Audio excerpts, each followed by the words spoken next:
उन लोगों ने मारा है, मर्डर किया है बच्ची का हमारी, और बहुत बेदर्दी से उसको जलाया है। ऐसा जलाया कि खून डाला उसको, चेहरा तक नहीं दिख रहा, पूरा जला दिया, पूरा जला दिया। उनको पहले बाहर मारा गया है, वापस उनको घर पर घसीटा गया है, उनके साथ बहुत गलत किया गया है। वहाँ पर बहुत सारे सबूत मिले हैं। तो आज मैं उन्हीं के परिवार के पास मौजूद हूँ। हालांकि परिवार जो है वो अभी बांदा में है, लेकिन परिवार में जो उनके रिश्तेदार हैं वो यहीं पे मौजूद हैं। हम उनसे बातचीत करेंगे, क्या कुछ मामला था। जब से तो हमने देखा लड़की को तो हमारी आंखों में से वो हट नहीं रही है। इस तरीके से जैसे सकला सा सारा चेहरा उसका काला पड़ गया था बच्ची का। किसी बच्ची को ऐसा नहीं करना चाहिए जैसे जिसके साथ ऐसा किया उस दुश्मनों ने। उन सब में मिल के मारा है, और 4-6 जनों ने मारा है बच्ची के लिए। बेल्टों से मारा, खून अगल डला है, उनके कपड़ों में मिला। चरित्र उनके सही नहीं थे, सास वगैरह भी। बच्ची उसकी थी जवान, वो भी अच्छी नहीं थी, जाती ही नहीं थी वो ससुराल। यहीं रहती थी तो बस जुल्म करते थे। पति का क्या नाम था? पति का बबलू। कुछ नहीं काम करता था, अय्याशी करता था, फिरता था, पैसा मिले बस अय्याशी करने जाता था। हांगकांग गया था, इतनी दूर से इतनी जल्दी आ जाता औरत को मारने के लिए। वो तो वहीं छुपा था, राज कर रहा था अपना। आपने क्या देखा वहाँ पर, अभी आप बता रहे थे? मैं वहाँ पर गया तो मैंने देखा फॉरेंसिक लैब वाली जांच कर रहे थे, तो उनके घर के पीछे खेत है, वहाँ पर 4 डब्बे पेट्रोल के मिले जो कि खाली थे, और एक साड़ी मिली। उनकी सास साड़ी पहनती है, और उनके घर पर एक चोटी भी मिली है जो कि मेरी बहन की थी। उनको घसीटा गया है, उनको पहले बाहर मारा गया है, वापस उनको घर पर घसीटा गया है, उनके साथ बहुत गलत किया गया है। वहाँ पर बहुत सारे सबूत मिले हैं। उन सबूतों से आपको क्या लगता है? उनको जान से मारा गया है। और ये आग का बहाना किया जी, आग का बहाना किया गया है। हमने उसके भाई से पूछा था, वो कह रहे थे उन्होंने कोई शिकायत नहीं दी, हमको बताया। ये सब रात की घटना है, 1 बजे की। उनने जो कुछ किया, घटना किया, रात में किया। वो बताया जा रहा था उनके घर में 2 लोग आए थे रात के करीब। कैमरे में देखा गया उनके 2 लोग आए थे घर में।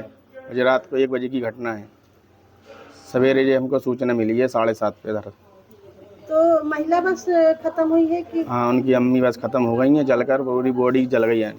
और बच्चे एक लड़की जल गई है छोटी वाली, यानी चेहरा जल गया उसका, दोनों हाथ जल गए। देखा था हमने वीडियो, पुलिस के मोबाइल में देखी थी। और उनके आदमी की पाँव जले में कह रहे थे, उनके ऊपर भी कार्रवाई होगी, उनको सही होने जाने दो, उनको भी जेल जाएंगे। तो मतलब दहेज की मांग की जा रही थी, और दबाव डाला जा रहा था, पैसे और ले आओ घर से। आए दिन मारा जा रहा था, बता रहे थे, वहाँ भी सुना है।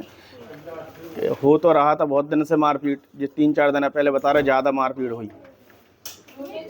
जो आ रहा था सब पूरे घर ने मारा, चाचा ने, उनके बुआ ने, जो सब घर में रहते थे सब ने मारा बहुत बेरहमी से। और बाल पकड़कर खचोड़ा गया है, हाथों में बाल आए, जीने पे डली थी, छत पे ले गया वो, जैसे खचोड़ के उतार के। कुछ भी नुकसान नहीं हुआ, कुछ भी। लड़की ही खाक हुई है, बाकी कुछ भी नुकसान नहीं हुआ है। भाई आज उनकी बेटी है, कल किसी और की है। अगर जिस पे आवाज़ नहीं उठाई जाएगी तो आगे जाके पता नहीं कौन सा मतलब क्या किसके साथ हो जाए, कोई नहीं जानता। और रात को जब इनने मार पिटाई की तो लड़की ने सटनी लगा ली, और सुबह 4 बजे हस्बैंड आए, इसने दरवाजे खुलवाए और घसीट करके, बता रहे वहीं के, घसीट करके खेत में ले गए, वहीं पर इसके साथ मार पिटाई की, उसका मर्डर किया, फिर आग जलाई, उसको पूरा जलाया, फिर ले आके कमरे में डाल दिया। वो कह रहे कि एसी फट गई। एसी कभी फटती नहीं, एसी का कंप्रेसर फटता है, छत पे होता है, जो अंदर बॉक्स होता है वो कभी फटता ही नहीं है, क्योंकि उसमें कुछ होता ही नहीं है। अगर उसमें मान लो हीट पड़ेगी तो उसका डब्बा प्लास्टिक पिघल जाएगा, कभी ब्लास्ट नहीं होता है। उसने रात में देखा है, पूरा बयान दिया, हमारे पास वीडियोग्राफी है और पूरी उसकी वो है। क्या चाहते हैं आप लोग? जी, हम ये चाहते हैं कि हमारी बच्ची को इंसाफ मिले। योगी सरकार से हमारा कहना है कि हमारी बच्ची के साथ जो नाइंसाफ़ी हुई, हर एक शख्स को सज़ा मिले, तभी हम लोगों को संतुष्टि होगी। इस मामले को लेकर हम ससुराल पछाए हुए हैं, और यहाँ पर आप देख सकते हैं ताला ही बंद है। पुलिस की कार्यवाही करते 2 लोगों को गिरफ्तार कर ली गई है, और आगे की तलाश जारी है। थाना कोतवाली नगर के अलीगंज क्षेत्र से एक सूचना प्राप्त हुई कि एक कमरे में आग लग गई है। सूचना के प्राप्त होते ही पुलिस, फायर व अन्य रेस्क्यू टीम्स द्वारा मौके पर पहुंचा गया और घायलों को अस्पताल पहुंचाया गया। इस घटना में एक महिला की दुखद मृत्यु हो गई है और अन्य परिवारजन की स्थिति अभी सामान्य है। आगे की जांच की जा रही है। किन परिस्थितियों में उस कमरे में आग लगी थी, इसकी जांच फोरेंसिक और फायर टीम्स के द्वारा की जा रही है और अन्य विधिक कार्रवाई प्रचलित है। बांदा सदर प्रभारी बलराम सिंह से मिली जानकारी के अनुसार जो मुकदमा संख्या 170/26 है, उसमें 7 लोग आरोपी पाए गए हैं, जिसमें से 2 लोगों की गिरफ्तारी कल यानी 1 अप्रैल को हो चुकी है। 5 लोग अभी फरार हैं।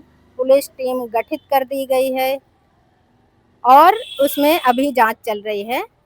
पुलिस के अनुसार जो महिला जो जल करके और उनकी मौत हो गई है, उसके पति को बांदा से कानपुर के लिए रेफर कर दिया गया है और बहुत ही स्थिति नाजुक बनी हुई है। पुलिस अभी भी उन 5 लोगों को गिरफ्तार करने की कार्यवाही कर रही है। जैसे ही कार्रवाई होती है या कुछ नया अपडेट और भी आता है तो हम आप तक जरूर से पहुंचाएंगे। खबर लहरिया, आपकी खबर आपकी भाषा।